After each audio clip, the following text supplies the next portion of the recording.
అలా ఉండిపోవాలన్నది ప్రభు అని అడుగుతున్నాను. చర్చిలో దేవుడిచ్చిన బాధ్యతలు విలువ నీకు తెలుస్తుందని అడుగుతున్నాను నేను. ఇక్కడికి వచ్చి క్రిస్మస్ చేస్తావు, బయటికి పోయి మరొక ప్రోగ్రాం చేస్తావు. ఇక్కడికి వచ్చి దేవుడి కార్యక్రమాలు చేస్తావు, బయటికి పోయి పనికి మన లోక సంబంధమైన జెండాలు మోస్తావు. ఎవడరా నువ్వు అని అడుగుతాడు దేవుడికి. ఎవడరా నువ్వు అని అడుగుతాడు.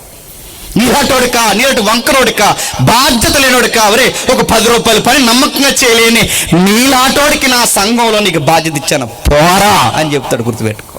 నీకు బలం ఇవ్వడు, నీకు సమాధానం ఇవ్వడు, నీ యాత్రలో ఆయన కావలివ్వడు. ఎందుకంటే నువ్వు ఆయన యాత్ర కొరకు రావట్లేదు, నీ సొంత యాత్రలో నువ్వు తిరుగుతున్నావు. నీ రాకపోకల్లో ఆయన కావాలి ఉంచడు. ఎందుకంటే ఆయన రాకపోకలు ఉన్నప్పుడు ఉంచుతాడు నీకు కావాలి. చాలా మంది చర్చి బాధ్యతలు తెలుస్తున్నాయి. ఎక్కడ తెలుస్తున్నాయండి?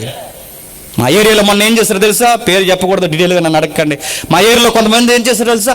సరిగ్గా సండే టైంలో ఏదో ప్రోగ్రాం వచ్చింది లోక సంబంధమైనది, ఆ లోక సంబంధమైన ప్రోగ్రాం కొరకు మానేశారండి చర్చ్. నా ఒళ్ళు మండింది ఒకేసారి నాకు. ఒరే, చర్చ్ అనే స్థలంలో కూర్చోవాలి అంటే దేవుడు ఎంత ధన్యత ఇవ్వాలరా. వారమంతా కాచి కాపాడి సజీవుల లెక్కల్లో ఎందుకు కూర్చోడు చెప్పనా? ఒక గంట ఇక్కడికి వచ్చి కూర్చుంటావంట, ఆ గంటే పట్టుకెళ్ళి నువ్వు భోజనాల్లో పెట్టావంటే నిన్నేమనాలరా అంటాడు దేవుడు. గుర్తుపెట్టుకో. నిన్నేమనాలి? నీకు ఆదివారం ఎందుకు ఇచ్చాను? నిన్ను సోమవారం నుండి శనివారం వరకు ఎందుకు కాపాడాను? జెండాలు మోస్తావనా, స్లోగన్స్ చెప్తావనా, ప్లకార్డ్స్ పట్టుకుని తిరుగుతావనా, కులగజ్జన మీదేసుకుని లేని దరిద్రాన్ని తెచ్చి సంఘంలో కలిపే ప్రోగ్రామ్స్లో నువ్వు ఇన్వాల్వ్ అవుతావనా? నీకు అంత దురదగా ఉంటే వెళ్ళిపోకపోయావు అక్కడికి, నువ్వు కలెక్టర్ ఆఫీస్ మీద కూర్చోడానికి. నీకంత సొసైటీ పట్ల ఈ రిజర్వేషన్ గొడవ నీకు బాధ్యత ఉంటే పోకపోయావా? నీకెందుకు కులం చచ్చేవాడు? నీకెందుకు సంఘం? నీకెందుకు పెద్దరెక్కు? నీకెందుకు పాట? నీకెందుకు సంద? నీకెందుకు పాత్రలో చెయ్యి? నీకెందుకు సంఘంలో ప్లేసు? నీ కొనిన వస్తువు ఎందుకు సంఘానికి దండగా? వద్దు, అవసరం లేదు. దేవుడు చెబుతున్నాడు చూడండి. వాళ్ళు ఫీల్ అవుతున్నారు, ప్రభా మాకేమొద్దు ప్రభా, నీ ఆవరణములో ఒక్క దినము గడుపుట 1000 దినములో. సేవకులు చెబుతారు నిలబడి, చర్చి మానొద్దు, చర్చి మానొద్దు, చర్చి మానొద్దు, చర్చి మానొద్దు. ఆయన అలాగే చెప్తాడు. చుట్టాలు వస్తే మానేస్తారు అంతే. ఆ దరిద్రం పెట్టాలి, ఆదివారం వస్తారు ఇటు. మరి అలా చుట్టాలు వస్తే మానేస్తున్నావంటే చర్చి కన్నా నీ దృష్టిలో ఎవరు ఎక్కువ చెప్పు? చుట్టాలు ఎక్కువ. ఆదివారం పెళ్ళి వస్తే మానేస్తున్నావంటే నీ దృష్టిలో చర్చి కన్నా నీకేం ఎక్కువ చెప్పు? పెళ్ళి ఎక్కువ. నీకు ప్రయాణం ఉందంటే చర్చి మానేస్తున్నావు, నీ దృష్టిలో ప్రయాణమే ఎక్కువ చర్చి కన్నా. ఒక సోదిగాడు ఎవడో వచ్చి నేను ఎక్కడికో రమ్మంటే చర్చి మానేస్తున్నావు నీకు సోదే ఎక్కువ. చెప్పు రే, నువ్వు వారంలో ఏ రోజన్నా పెట్టుకోరా పెళ్ళి, ఆదివారం పెట్టు. నువ్వు బిల్లి గేట్స్ నన్న పిలువు కానీ నన్ను పిలవకరని చెప్పు. గుర్తుపెట్టుకో.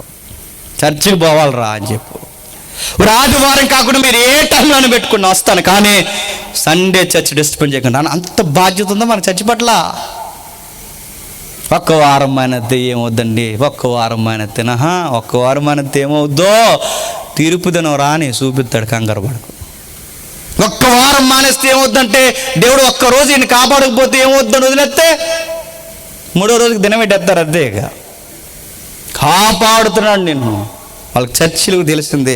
వాళ్ళు అంటున్నారు, ప్రభా మాకు గ్రేట్ జాబ్ ఇచ్చావు, గ్రేట్ జాబ్ ఇచ్చావు.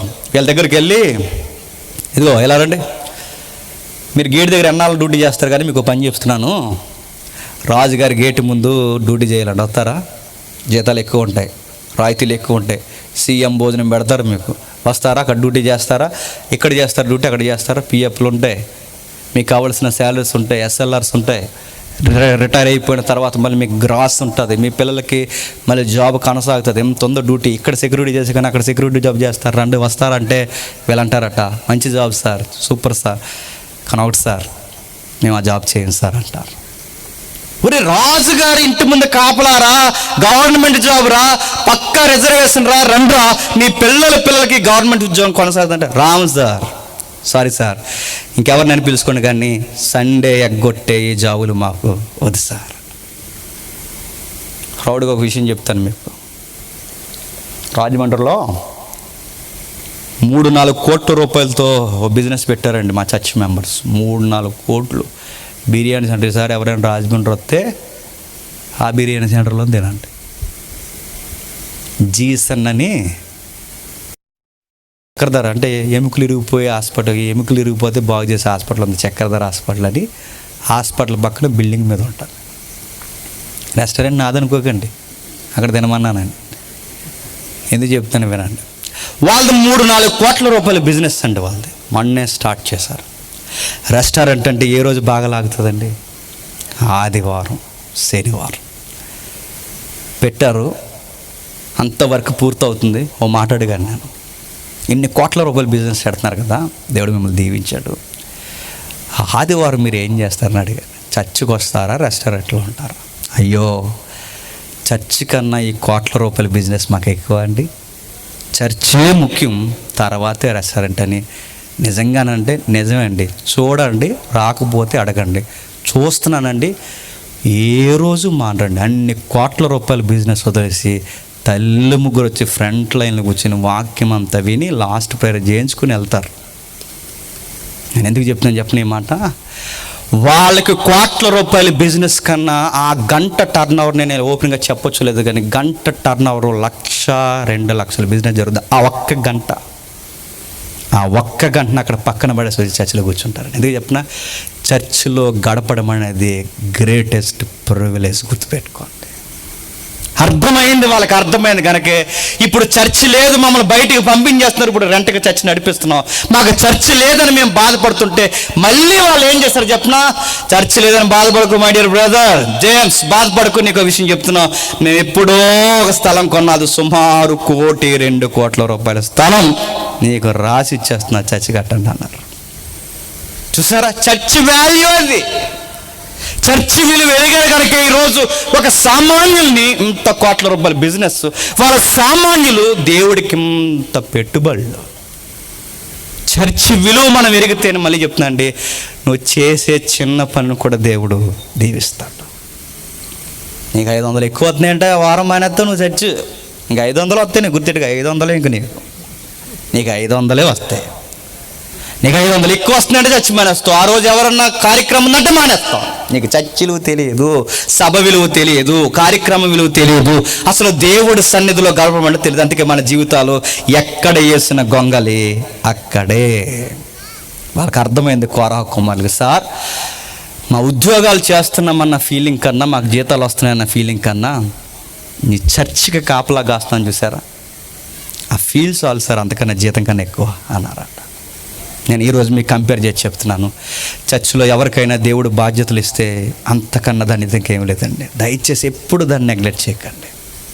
నీకు పాట పాడవారం ఇచ్చాడా, మంచిగా పాడు, బెస్ట్ పాడు. నీకు చక్కగా వాక్యం చదివి అలవాటు ఇచ్చాడా, చక్కగా వాక్యాన్ని చదువు. నీకు సంఘంలో ఎవరికైనా భోజనాలు వండిచ్చే పాత్ర ఇచ్చాడా, చక్కగా ఉండు, ఎలా పడతాలో వండుకు, బెస్ట్ ఉండు. నీకు సంఘంలో నలుగురు కలుపుకుపోయే గుణం ఇచ్చాడా, వచ్చేవాడిని రిసీవ్ చేసుకునే యాటిట్యూడ్ నీకుందా, బెస్ట్ వెల్కమ్ చెప్పు వాళ్ళకి. వచ్చిన వాడిని ఎలా కూర్చోబెట్టాలి, ఎలా మోటివేషన్ చేయాలన్నా ఒక కలుపుకుపోయే ప్రేమ స్వభావం నీకు ఇచ్చాడా, చేయి. ఎందుకు ఇచ్చాడు చెప్పిన, దేవుడు నమ్మాడు, అరే ఇది నీకు బ్లెస్సింగ్ రా అని ఇచ్చాడు. ఆ బ్లెస్సింగ్స్ మనకు తెలియవండి. అందుకని అడుగుతున్నా అండి, సంఘానికి మళ్ళీ చెప్తున్నాను, సంఘం నాకేమిచ్చింది కాదు, సంఘానికి నేనేమిచ్చాను కాదు, సంఘము నాకు ఇచ్చింది, ఒక గొప్ప ప్లేస్ ఇచ్చింది నాకు, సంఘంలో ఉండే స్థలం ఇచ్చింది నాకు. మళ్ళీ రివర్స్ చెప్తున్నాను, సంఘం నాకేం చేసిందని కాదు, ఎప్పుడు ఏదో చేయాలి మనకి. 3 వారాలు వస్తాం, 4 వారాలు వస్తాం, 7 వారాలు వస్తాం, పని అవ్వకపోతే ఇంకో సంఘానికి పోతాం, అక్కడ ఇంకో 4 వారాలు వెళ్తాం, పని అవ్వకపోతే ఇంకో సంఘం, ఇంకా అక్కడ అవుతలేదు, ఇంకో వేరే దేవుడి దగ్గర అవుతుందంటే మనకు పని అవ్వాలి, ఆ దేవుడి దగ్గర కూడా పోతాం.